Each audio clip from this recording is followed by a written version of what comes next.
பாடம் 4.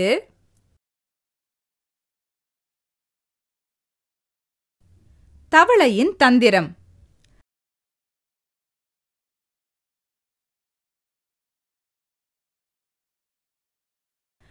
படத்தை பார்த்து நிகழ்வை கூறு.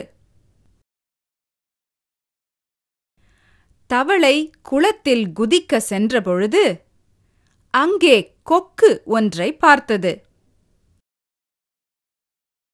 அதை பார்த்து பயந்த தவளை குளத்தில் குதிப்பதற்காக தந்திரம் செய்தது.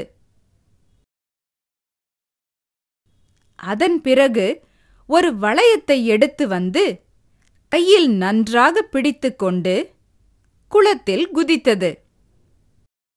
கொக்கு உடனே வளையத்தோடு தவளையை பிடித்தது. தவளை வளையத்தை கொக்கின் வாயில் விட்டுவிட்டு குளத்தில் குதித்து தப்பியது. படத்திலுள்ள நிகழ்வுகளை பற்றி பேசு.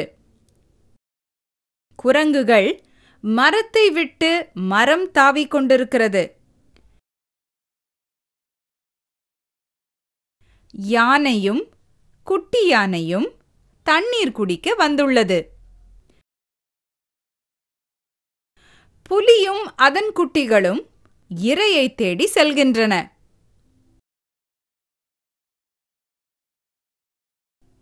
மான்கள் புலியை பார்த்துவிட்டு தப்பி ஓடுகின்றன.